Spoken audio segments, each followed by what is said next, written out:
नमस्कार दोस्तों, मैं सिद्धार्थ आप सभी का बहुत बहुत स्वागत करता हूँ ज्ञानगंज का रहस्य इस श्रृंखला के तीसरे भाग में।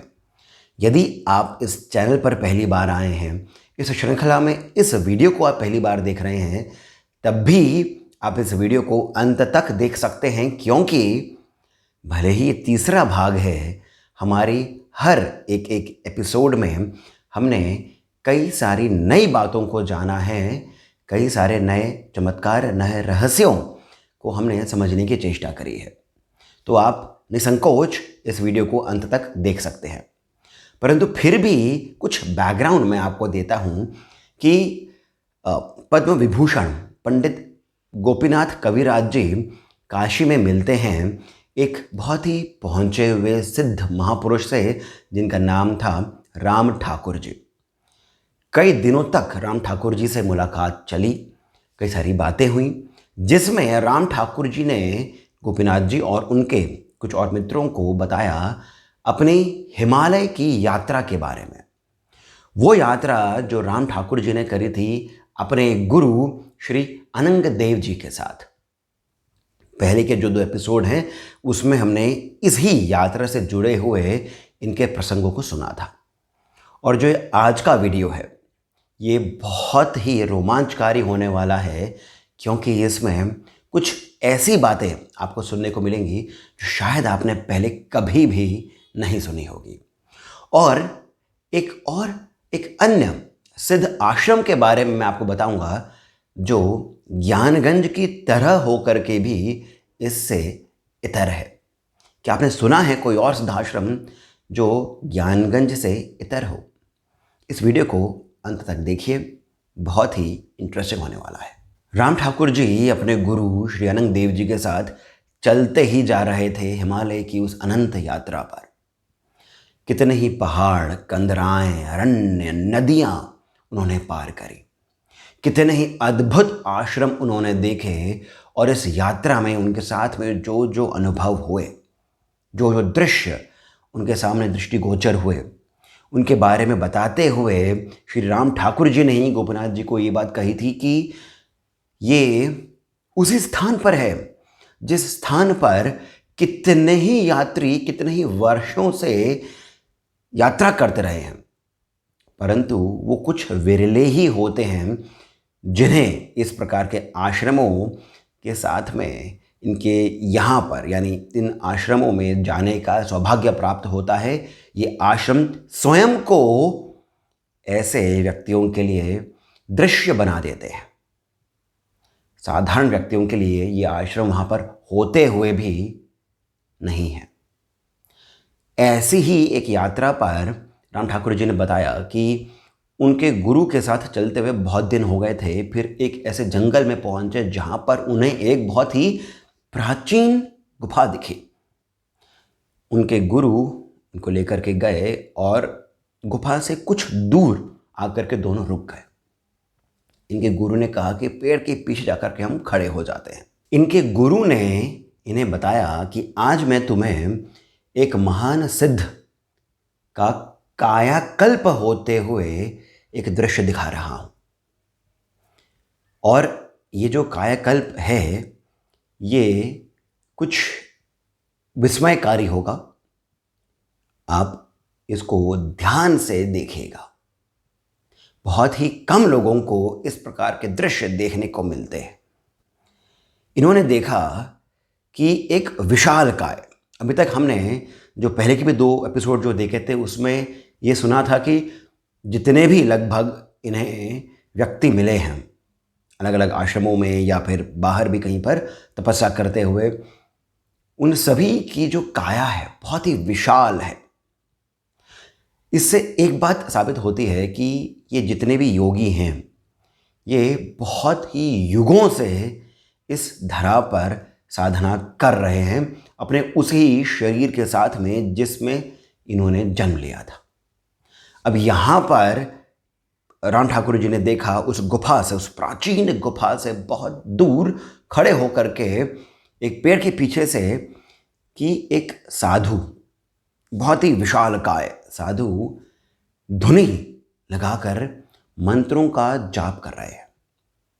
मंत्र मंत्रों की ध्वनि जो है वो पूरे वातावरण में गुंजायमान है।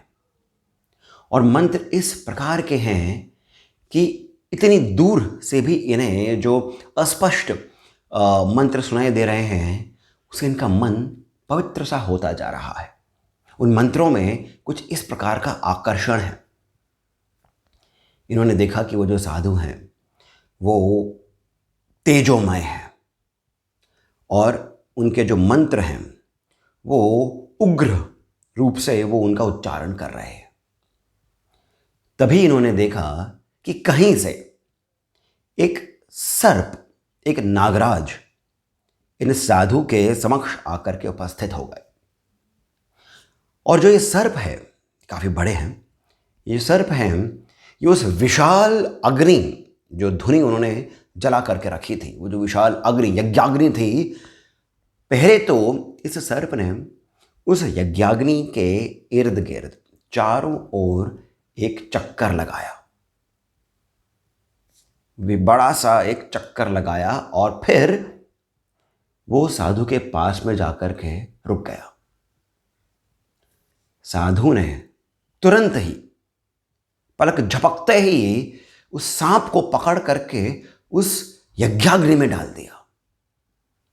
यानी उस जिंदा सांप को पकड़ करके तुरंत ही यज्ञाग्नि में डाल दिया। इन्होंने देखा कि वो सांप जो है वो जल रहा है, परंतु अभी तक वो सांप पूर्ण रूप से जला भी नहीं था कि इन साधु ने एक चिमटे से, इनके पास एक बड़ा सा चिमटा था, उससे उस सांप को पकड़ करके उस अग्नि से बाहर निकाल दिया। राम ठाकुर जी के लिए उस समय वो दृश्य बहुत ही विभत्स सा था, क्योंकि वो जो सर्प था वो अध जला था। जो भाग उसका जला हुआ था उसमें से कुछ द्रव्य बाहर आ रहे थे, कुछ लिक्विड सा, फ्लूइड सा बाहर आ रहा था। वो सांप मर चुका था। फिर उस साधु ने उस सांप को तोड़ तोड़ करके, जो जला हुआ भाग था उसे तोड़ तोड़ करके कुछ पिंड बनाए, कुछ गोले बनाए, कुछ एक गोल सी आकृति बनाई, पिंड। और फिर उन पिंडों को भी मंत्रोच्चारण करके उस अग्नि में डाल दिया। यानी वो जो सांप है उसे बाहर निकाला, जो उसका जला हुआ भाग था उसको काट करके पिंड बनाए। उन पिंडों को मंत्रों के साथ में उच्चारण करते हुए पुनः अग्नि में डाल दिया। और फिर जो अंतिम पिंड बचा, उस अंतिम पिंड को निर्विकार होकर के, निर्विकार का अर्थ है बिना किसी एक विकार, एक मन में इस बात को रखना कि मैं क्या खाने जा रहा हूँ। उन्होंने, उन साधु ने बिना किसी विकार को देखे हुए, महसूस करे हुए उस पिंड को अपने मुंह में डाल दिया। सांप का वो जला हुआ भाग था, उसे ये साधु खा गए। थोड़ी ही देर में इनका जो शरीर था उसमें झटके आने लगे। इनका शरीर झटके मारने लगा और ये लुढ़क कर वहीं पर ही समाप्त हो गए। ये देख पा रहे थे कि उन साधु के शरीर में, वो जो गिरा हुआ शरीर था, उसमें कोई कंपन नहीं हो रहा है, कोई हलचल सी नहीं हो रही है। यानी वो साधु थे, वे अब जीवित नहीं थे। इन्हें कुछ समझ में नहीं आ रहा था कि ये हो क्या रहा है। अब राम ठाकुर जी ने एक और बहुत ही विस्मयकारी चीज देखी, बहुत ही अद्भुत सा एक दृश्य देखा कि वो जो मृत शरीर है उन साधु का, वो स्फीत हो रहा है। स्फीत का अर्थ है इन्फ्लेट हो रहा है, बढ़ रहा है, फूल सा रहा है। वो फूलने लगा, बड़ा होने लगा, जैसे कि अंदर से कुछ गैस भर रही हो। बड़ा होते गया और बड़ा होने के बाद में एक लंबाई तक हुआ और फिर रुक गया। फिर बहुत ही जोर का धमाका हुआ, वो शरीर फटा। धमाके से वो शरीर फट गया और उस शरीर में से, उन साधु के मृत शरीर में से एक नव युवक उत्पन्न हुआ। एक नव युवक उस शरीर में से पद्मासन की मुद्रा में बैठे हुए से तुरंत ही खड़ा हुआ। यानी वो पद्मासन की मुद्रा में बैठा हुआ था, खड़ा हुआ। उस पुराने शरीर को उसने उस ही यज्ञाग्नि में डाल दिया जिसमें सांप को डाला था। अपने उस पुराने शरीर को यज्ञाग्नि में डाल दिया। उस पुराने साधु का ही चिमटा, कमंडल इत्यादि लेकर के वो साधु, वो नौजवान जो था, वो नवयुवक जो था, वो जंगल में कहीं भीतर की ओर चला गया। ये दृश्य राम ठाकुर जी के लिए बहुत कुछ सिखाने वाला था, क्योंकि ये तंत्र की जो ऊंचाइयाँ होती हैं, तंत्र की जो उच्चतम श्रेणियाँ होती हैं, उसमें जो पारंगत सिद्ध होते हैं, केवल वे ही इस प्रकार से अपने शरीर का कायाकल्प कर सकते हैं और इसी के माध्यम से ये साधु सदियों तक जीवित रहते हैं। वैसे ये जो प्रसंग है, इस तरह का, इस प्रकार का ये अनुभव केवल राम ठाकुर जी के साथ में नहीं हुआ है। मैंने कई और किताबों में कुछ और व्यक्तियों के साथ में भी इस प्रकार के अनुभव देखे हैं। कदाचित आपने भी ऐसे कुछ बातों को सुना होगा। अब इस दृश्य के बाद में राम ठाकुर जी अपने गुरु के साथ में पुनः चल पड़ते हैं उस यात्रा में। आगे चलते हुए ये पहुँचे कौशिकी पर्वत पर, जहाँ पर था एक और सिद्ध आश्रम जिसका नाम था कौशिकी आश्रम। कौशिकी आश्रम के बारे में जिस प्रकार से राम ठाकुर जी ने बताया था पंडित गोपीनाथ जी को, तो गोपीनाथ जी यहाँ पर लिखते हैं कि उन्हें ज्ञानगंज की ही याद आ गई, जो उनके गुरु यानी गोपीनाथ जी के गुरु श्री विशुद्धानंद जी महाराज ने बताया था। कौशिकी आश्रम ज्ञानगंज की ही तरह होते हुए भी इससे कुछ अलग था। ये पद्म का आकार लिए हुए था, यानी जिस प्रकार से पद्म का फूल होता है, कमल का फूल होता है, उस प्रकार से ये पूरा आश्रम फैला हुआ था। बहुत बड़े एरिया में ये आश्रम फैला हुआ था और बाहर इसके बर्फ़ थी। जैसा पिछले वाले एपिसोड में भी हमने देखा था कि एक आश्रम में गए थे जहाँ पर अंदर ठंड नहीं थी, बर्फ़ नहीं थी, वैसा ही इस आश्रम में भी था। इसके इर्द गिर्द बर्फ़ ही बर्फ़ थी, ठंड ही ठंड थी, परंतु भीतर ऐसा कुछ नहीं था। अच्छा, यहाँ पर एक और बात बताना बहुत आवश्यक है कि अभी तक ये गुरु शिष्य जो हैं हिमालय की यात्रा जो कर रहे थे, उसमें केवल कॉपिन पहन करके, वो जो लंगोट होती है वो पहन करके पूरी यात्रा कर रहे थे। परंतु इस कौशिकी आश्रम में प्रवेश करने से पहले इन दोनों को अपना जो कॉपिन था वो भी त्याग देना पड़ा था। इसका जो रहस्य है उसे बताते हुए इनके गुरु ने कहा था कि ये जो आश्रम है ये कितने ही वर्षों से, सहस्रों वर्षों से यहीं पर है, परंतु एक भी यात्री इनको देख तक नहीं पाया। उसका कारण ये है कि यहाँ पर वही आ सकता है जिसने सब कुछ त्याग दिया हो। सब कुछ त्यागने का अर्थ है मन से सभी इच्छाओं को त्याग दिया हो। उसी को इस आश्रम को, इस प्रकार के आश्रम को देखने का सौभाग्य मिलता है और इसी कारण इन्हें अपने कॉपिन भी त्याग देना पड़ा।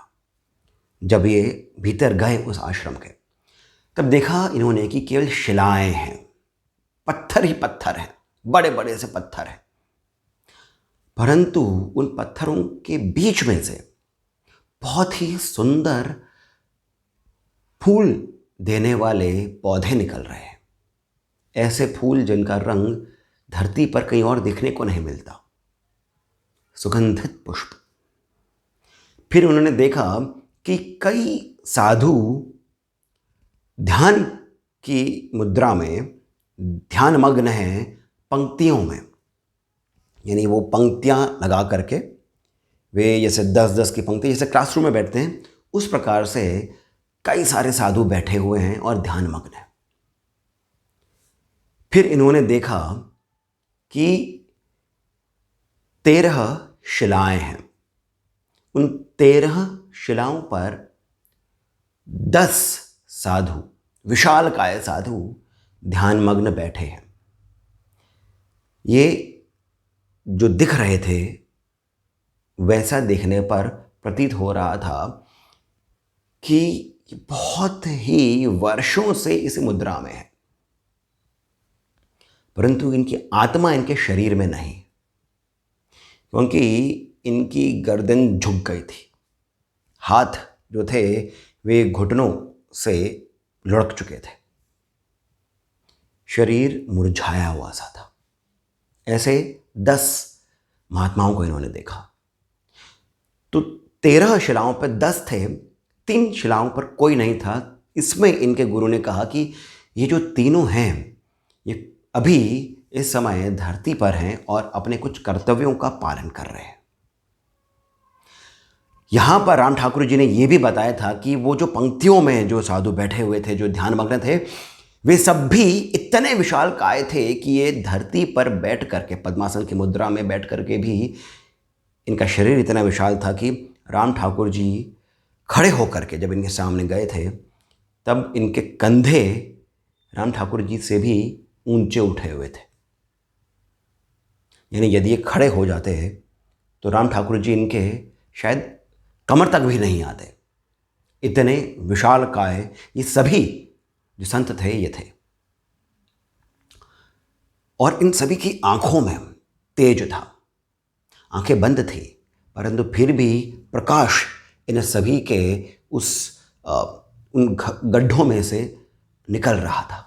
और ऐसे ही कुछ उन 10 जो संत थे, जो ध्यान मग्न थे, जिनका शरीर ढल गया था, उनके मुख से भी प्रतीत हो रहा था। वो प्रकाश निकल रहा था, इनकी आंखों से प्रकाश निकल रहा था। ये संपूर्ण दृश्य बहुत ही रोमांचकारी था राम ठाकुर जी के लिए। तब इनके गुरु ने कहा कि मैं कुछ दिनों के लिए कहीं पर जा रहा हूं, आप इन सभी का ध्यान रखिएगा। राम ठाकुर जी को बात थोड़ी सी अटपटी सी लगी, परंतु इन्होंने अपने गुरु को प्रणाम किया। इनके गुरु वहां से निकल पड़े।